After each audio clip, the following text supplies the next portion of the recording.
Азыр сиздерге айтсам, жума намазды окуңуздар, сүннөттү окуңуздар, дуа кылып анан мешиттен акырын кезек менен чыгып кеттиңиздер, бирок ушул шкафтын ичин карабай эле коюңуздар десем, бирөөнүн бир жакшылык кылууга себеп болсоңуз болду. Сиз ошол жакшылыкты жасагандайсыз.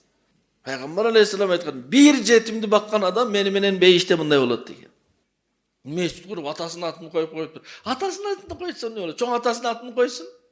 Атасын, чоң атасын, жет атасынын атын коюп койсун. Эчтеке болбойт. Bir köprü salıp dur, ошо атасынын атын коюп тур. Köprөнүн 4 чекесинде койсун атасынын атын. Элге пайда болуп атпайбы? 100 000 китеп таратсын. Ошонун ичинен bir адам ошол китепти окуп, ошонун пайдаланса, басып тараткан адамга пайда болот.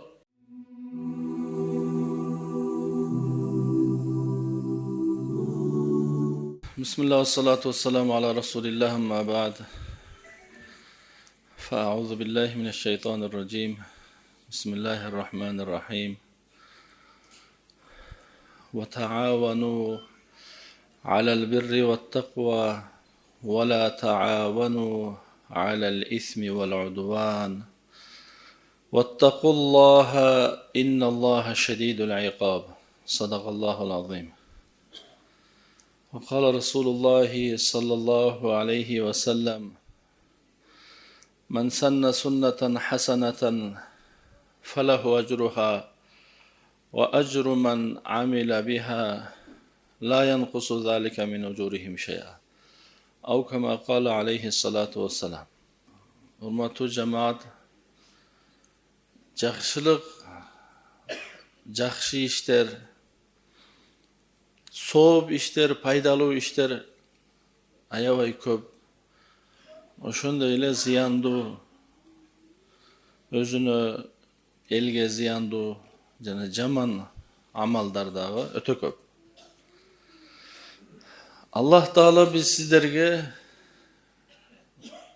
өкүм берген бири-бириңерге жакшылыкта, сооп иштерде, elge paydası bolgon işlerde, takvaçılıkta biri-biriňerge kömöktöş bolgola jardam bergeledi. Jana jaman işlerde, günö işlerde, düşmanlıkta biri-biriňerge jardam berbegiledi. Peygamberimiz sallallahu aleyhi ve sellem aytkan, kaysıl adam bir jakşı iş jasasa, jana oşol jakşı işti başka biri körüp, oşonun dagı jakşı boluusuna, oşol adamdın dagı jakşılık jasoosuna sebep bolup kalsa, anda oşol kança adamdın jakşılıkka kelүүsüne sebep bolsa, oşonun barın sıylığı baştagan adamga bolot dep. Teskerisinçe, Allah saktasın, bir adam bir jaman işti başladı. Oşol jaman işti başkalar koştop ketdi. Oşol koştogondordun bardığının günөөsü dagı şol birinci başlagan jaman adamga bolot. Bul ıyık Kur'an ayatı menen jana berekeli hadistin manisi ele. Har bir adam jakşılık jasayt. Kolundan kelgen jakşılыгын jasayt. Biri kaltırbay 5 mal namazını okuydu. Bir adam namazındağı okuydu.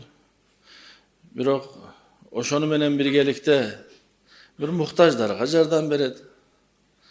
Biri jol salat, biri köprü salat, biri su çıgarat. Biri meçit salat, biri medrese kurat. Biröler dini kitaplar jazat. Biröler alarda okutat, biröler okuydu. Biröler jetimlerdi bagat. Biröler uy joktorga uy alıp beret. Biröler maşinesi joktorga maşina alıp beret. Biröler jaş baldarga kıyın alıp жүргөндөргө kiyim keçi alıp beret. Şul siyaktуу jakşılık tolgon tokoy jakşılıklar var. Mesele bir dagı adam mындай oyda bolboş kerek. Men jasagan iş uşul ele kalgandar bekerçi debeş kerekti. Sebebi bir adam oşon barın jasay albayt. Elestetiңiz bir il adam. Meçitte kursun, medresede kursun. Kitapta yazsın, oşonu okutsun da, okusun da, jetimde karasın, yol kursun, su çıkarsın, kedeylerge jardam bersin. Bir adam jasay albayt bunu. Oşonduktan biz ümmetpiz. Allah Taala oşonduktan bardyk imandılardı bir tuğan kılgan.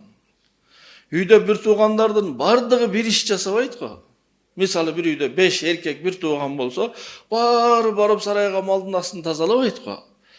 Birösü maldı karasa, birösü su taşıyt. Birösü apasına jardam berse, birösü atasına jardam beret. Hem oşonun birösü turup aytsa, kalganın ardın kılgan işiңer paydası jok. Mına men kılgan işim eң paydalı uşul.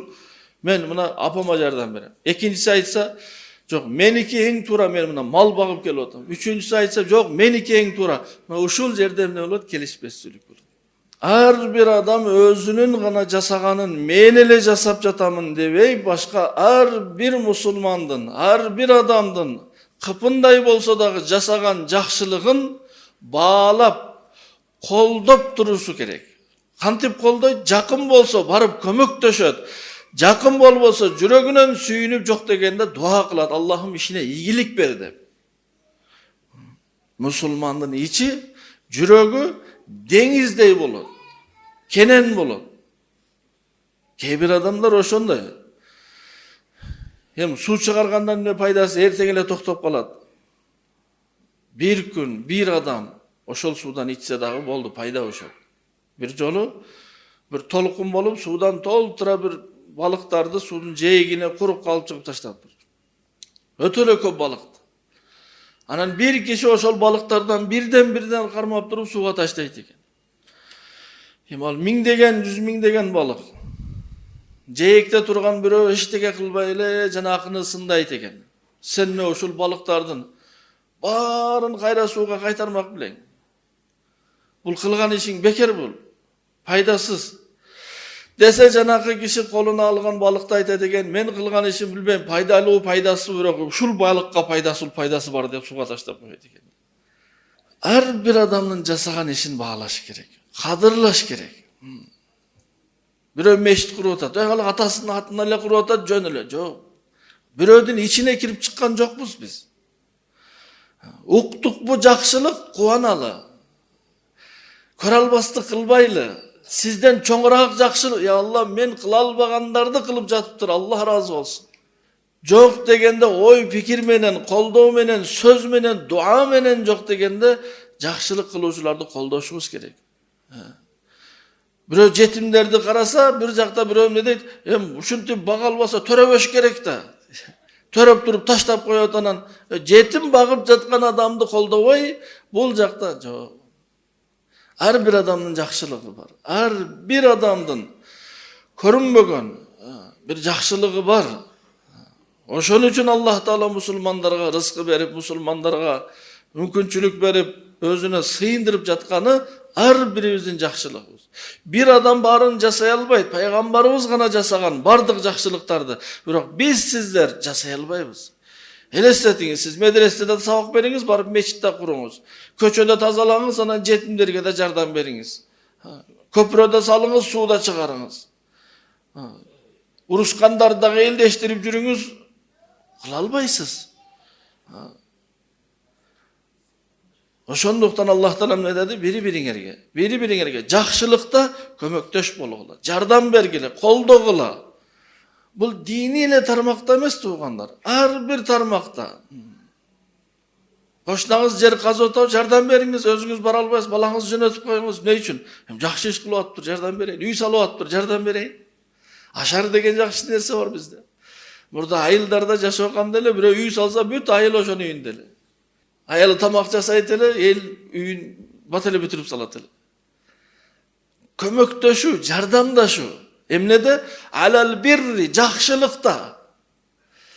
Jakşı işte biri-biribizdi koldoylu. Biri-biribizge jardam bereli. Oşonda oşol jakşılık kança çoň bolsa siz daha koşulgansız. Misalı bir жерden bir köprü jasap jatat. 100 000 soňgo, 200 000 soňgo. Siz 10 soňduk kirpiç alıp bardyňız. Siz oşol jakşılykka kömöktöş bolduňuz. Ошол көпүрөгө канча сыйлыкты курган адам алса, сиз да алдыңыз. Эмнеге? Сиз көмөктөш болдуңуз. Бул жерге эмне пайдасы? Эртең эле жамгыр келсе жууп кетет. Жок. Эртең жамгыр келип жууп кетсе, кайра башкасын салабыз. Ошондуктан ичибиз таза болуш керек туугандар, ичибиз. Оюбуз таза болуш керек. Жакшылыктар көп. Ар бир адам бир жакшылыгы бар. Адамдар билбеген жакшылыктар көп. Сырдуу жакшылык жасаган адамдар бар. Кичине эле жасап бүт элге жарыялагандар аз эле, саналуу эле аларчы. Бирок билинбей, жашыруун туугандарына, кошуналарына, элге, жерге жакшылык жасаган адамдардын алардын аты чыкпайт алардын. Ошондойлорго дуа кылалы, Аллахым, жакшылардан болууга насип эт мени. Жакшылык кылып жаткандардын ишине ийгилик бер деп. Айырмасы жок кандай жакшылык. Бирөөнүн бир жакшылык кылууга себеп болсоңуз болду. Сиз ошол жакшылыкты жасагандайсыз. Bir айылга барып калдыңыз, суу жок экен, бир досуңуз бар, мүмкүнчүлүгү бар, досуңузду түшүндүрүп, көндүрүп алып бардыңыз, ошол жерге суу чыгарып берди. Болду, экөөңүздөр суу чыгарып берди болдуңуздар. Не үчүн? Пайгамбар алейхиссалам айтат, жакшылыкка себеп болгон адам. Bir dosuңузду эристип жумага алып келдиңиз. Жумага алып келдиңиз, жакты, кийинки жума кайра алып бар деди. Кийинки жума кайра алып келдиңиз. Үчүнчү жума өзү кетип калыптыр. Дагы бир шеригин эристип. Ошентип сиздин себебиңизден 100 киши жума намазга каттап калыптыр. Анын ичинен 50-си 5 мал намазды баштаптыр. Ошол бардыгынын сообу сизге эмнеге? Сиз бирөөдү себеп болдуңуз жакшылыкка. Жамандыкка себеп болуу үчүн эч нерсе кылыштын кереги жок. Жамандыкка себеп болуу үчүн болгону бирөөдүн ишин сындап койсоңуз токтоп калат, болду. Сен бардык жетимдерди бага аласыңбы? Бага албайсың. Не пайдасы бар анда? Болду, токтойт. Пайгамбар алейхиссалам айткан, бир жетимди баккан адам мени менен бейиште мындай болот деген. Бир жетим. Канча чоң соо. Кээ бир адамдар жетимканаларга барып, жетимдерге бир күн бир майрам кылып берсе, элдер сөз кылат. Өзүнү көрсөтүп. Жок. Ар бир адамдын жакшылыгын баалай билели. Китеп жазып, китеп таратып бере. Андан не болот эле? Ким окуйт эле? Сиз окубайсыз.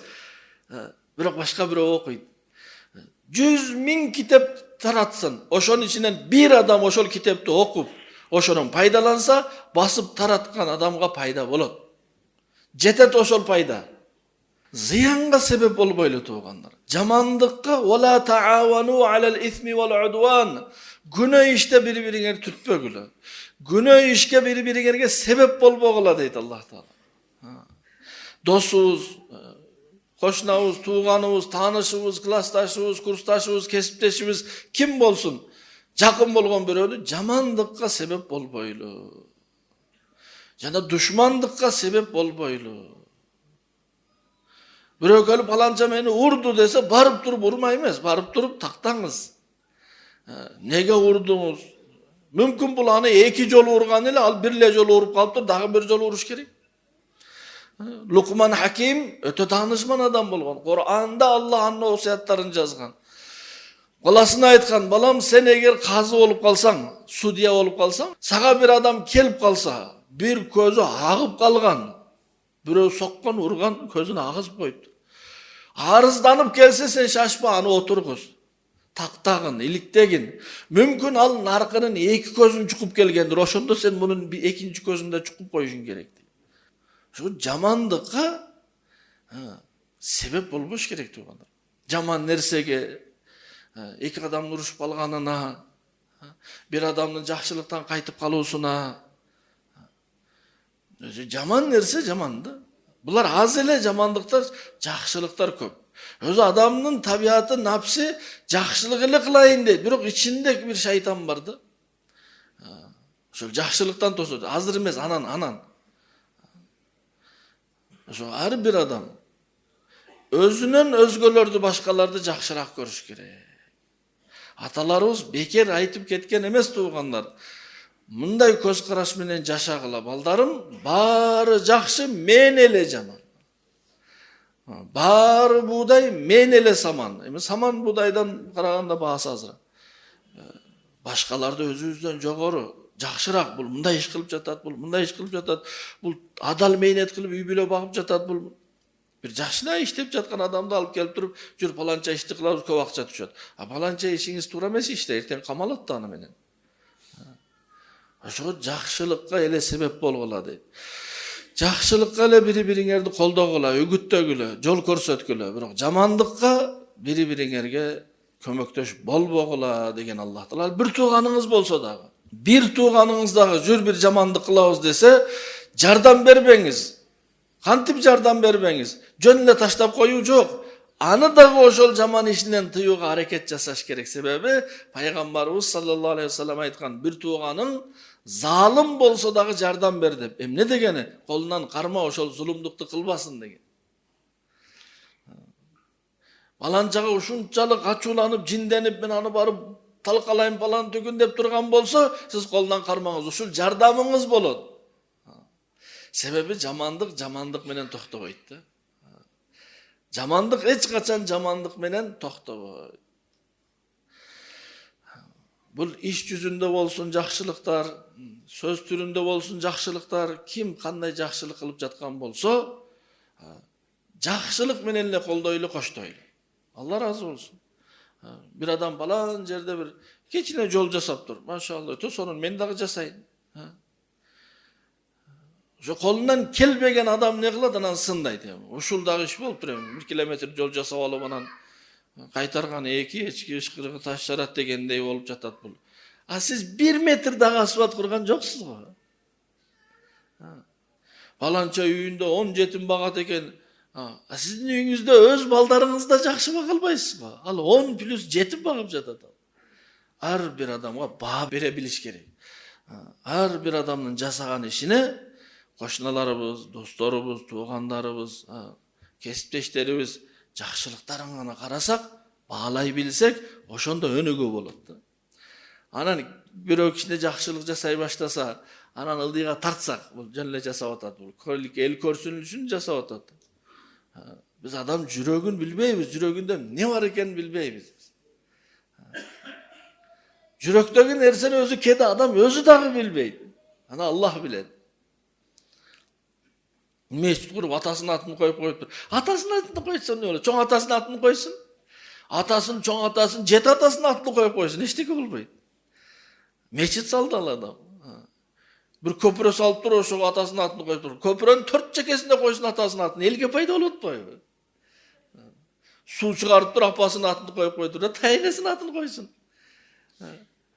Жакшылык элге пайдасы тийген адамдарды колдош керек. Сөзүбүз менен, жакын болсок өзүбүз барып, ушуну менен не болот? Өнүгүү болот туугандар. Бул Аллах Таала бизге өтө сонун бир жол көрсөттү да. Жакшылык кыламын деди, кел дос, мен дагы чогумун. Аллаху, канча дем болот. Бир досуңуз, мен бүгүн жумага барайын деп аттым эле. Сен өмүр бою барбай бүгүн барайын деп атасың, кой жөн эле койчу сен. Я Алла. Мүмкүн жумага барып намаз окуйт, ошонон кийин оңолуп кетет. Каяктан билесиз? Жакшылыктан бирөөдү тоспош керек туугандар. Жаман иштен, күнөө иштен, бисмилла, колдон келишинче күнөө иштен тосуш керек. Кылба деп айтыш керек. Бир хадис бар, ошол хадисти элдер кичине туура эмес түшүнгөн. Жамандыкты көрсөң биринчи колуң менен токтот деп. Анан тилиң менен токтот деп. Анан жок дегенде жүрөктөн ошону жек көрүп кой деп. Бирөө жамандык кылып жатса барып кол менен токтотуу эч ким күчү жетпейт, бул мамлекеттин иши. Мамлекет кол менен токтотот жамандыкты. Алымдар тил менен токтотот. Биз жөнөкөй адамдар ошол жамандыкка кошулбайбыз, болду. Мен разы эмесмин, мен макул эмесмин ошол кылганына деп коебуз. Элестетиңиз, бир адам жамандык кылып жатса, эмне бар, камайсызбы аны? Кантип колуңуз менен токтотосуз? Жамандыкты кол менен токтотуу бул мамлекеттин иши. Тил менен токтотуу бул алымдардын иши. Айтат, бул жамандык кылбаңыздар деп. Биз жөнөкөй адамдардын иши эмне? Бул жамандыкка мен кошулбайм деп. Ошондуктан Adamның оозунан чыккан ар бир сөз, жазган ар бир сөзү бул жөн эле сөз, воздух эмес бул. Bunun ар бири такталат, сакталат bunun ар бири. Кыямат күнү ар бирине жооп берет. Жада калса кыямат күнү адам баласы сүйлөгөн сөзү барго, келиңиз чай пай ичпейли. Ошону да сурайт Аллах Таала, сен неге чай жетиштүү эле го, неге пай деп айттың депчи. Ма ялфизу мин кавлин, оозунан чыккан сөз ошол жазылат. Чай пай жазылат, нампан жазылат. Биз өзүбүздүкү жетиштүү го. Дагы бирөөлөрдүн жамандыгына себеп болуп не кылабыз? Ошондуктан туугандар, ушундай жашоо өткөрүү керек. Бул жашообузда жакшыларды, жакшылыкты колдоп, сөз менен жок дегенде, жакын болсок өзүбүз барып, бир жерде бир жол салынып жатат, көпүрө салынып жатат, айырмасы жок, эмне салынып жатат, салым кошолу барып кичине. Бекер жатканча бекер иштеп бер деген. Ошол мечитке барып кичине салым кошолу, ошол ар бирибиз өзүбүз жашаган жерде. Же бир кошунаңыз үй салып жатат, барып бир күн кичине жардам бердиңиз. Болду, машалла, ошол кошунаңыз сиз менен өмүр бою урушпайт. Эмнеге? Билесиңби, ушул үйдү курганда келип жардам берди эле 3 күн. Үйүңүздөн бир эки балка-залкаларды көтөрүп барган болсоңуз, болду, үйүнүз куруп берген болосуз да. Кошуна ушул үйдү сен балкаң менен эле курдук го. Болду. Мына кошуначылык. Анан кошуна үй куруп атса, бул каяктан акча алды экен бул? Мындай үйдү каяктан курду экен деп четте туруп алып турганан. Ошого жакшылык болуп жаткан жерде, кандай түрдүү жакшылык болсун, ошого көмөктөш бололу. Пикирлеш бололу, кошулалы, колдойлу. Жок дегенде эң төмөнкү даражада дуа кылалы, Алла колдоо ушуну. Ишине ийгилик бер, ийгиликтүү бүтүрүп алсын. Эми жамандыкка ар бирибиз билебиз. Бүгүн бирөө кичине жакшылык жасаса, аны бирөөлөр көрүп калса, билип калса, анан бирөөлөр аны сүрөткө тартып чыгарып салса, болду, бардыгыбыз үйдө чай ичип отуруп, ошону не кылабыз, сындайбыз. Бул арамдан тапкан акчасы бул. Караңыз, бир адам дейт, зына кылат. Зына кылып туруп, ошол күнөөсүнөн кутулуп кетет. Бирок бир адамдар аны артынан ушак айтып, гыйбат айтып, анын күнөөсүнөн чоңураак күнөө алат. Ал тоо келтирип, мен адаштым мен деп тоо келтирет, Аллах кечирет аны. Бирок артынан сүйлөгөндөр бардыгын кыямат күнү Аллах Таала тизип коет. Ушулар сен артынан гыйбат айткан, кечиресиңби же эмне? Кантип кечирет? Кечирбейт эч качан адам. Ошого мына тил адамдын эң чоң досу же эң чоң душманы. Эгер тиштердин ичинде болсо досу, эгер тиштердин сыртында болсо анда душманы. Күндө эртең менен бүткүл дене, кол, бут бардыгы чогулуп алып туруп тилге кайрылат экен да. Аллах үчүн бүгүн сен кичине мындай тынчыраак жүрчү дейт экен да. Сенин айыңдан биз таяк жейбиз дейт экен. Сен сүйлөп кирип кетесиң, бирок таякты биз жейбиз дейт экен да. Тил бирөөдү сөгөт дагы тиштин арасына жашынып алат. Сок аяга тиет, кулакка тиет, көзгө тиет. Ошого тилге айда дегенде сен кичине бир тынчыраак жашагыныңчы. Ошон үчүн жакшылык тилден. Ошого адам иманга кирет. Тил менен, имандан да чыгат, тил менен. Намаз окубаса динден чыкпайт. Орозо тутпаса да динден чыкпайт адам. Алла сактасын, бирөө арак ичсе да динден чыкпайт. Не десе, тили менен. Кудай жок десе динге чыгат. Кудай жалгыз десе динге кирет. Ошо тил, самый главный тил да. Пайгамбар алейхиссалам айткан, мен бейишке алып кирүүгө кепилдик беремин. Ким тилин тыйып жашаса деген да. Ушул кыйын болуп атпайбы бүгүн? Ошого жакшылыкты жаялы. Жакшылыкты айтып жаялы, жамандыкты үн чыкпай жоёлу. Жамандыкты айтып жоюлбайт. Жамандыкты мисалы, мен азыр сиздер ушунча миң адамга бир жамандыкты айтып, бир күнөөнү, ушуну кылбагыла десем, кээ бирлер эмне дейт? Бир кылып көрсөм эмне болот экен? Мен реклама кылып койдум да ошол жамандыктычы.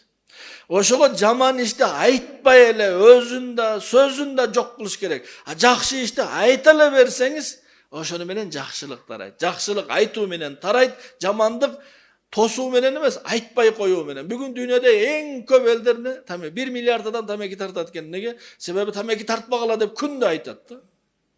Тамеки тартпагыла десе, бир тамекини өмүрүндө көрбөгөн адам не дейт? Бул эмне экен, бир тартып көрөйүнчү дейт. Адам табигаты, адамдын характери тыйып койгон нерсени кылгысы келет, жасагысы келет да. Bul malda dagı var o.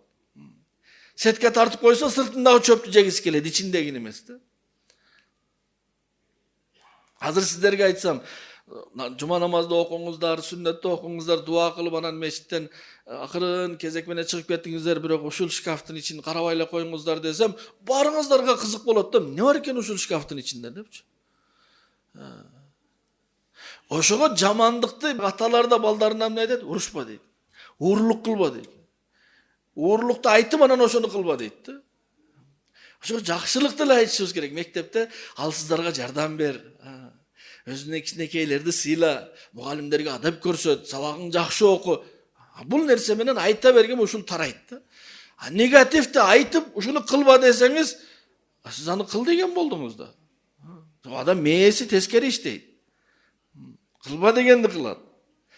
Ошого ар бирибиз ниет кылалы иншаллах. Biz жакшылыкка гана себеп болобуз депчи. Жакшылык кылуучулардын жанында болобуз деп.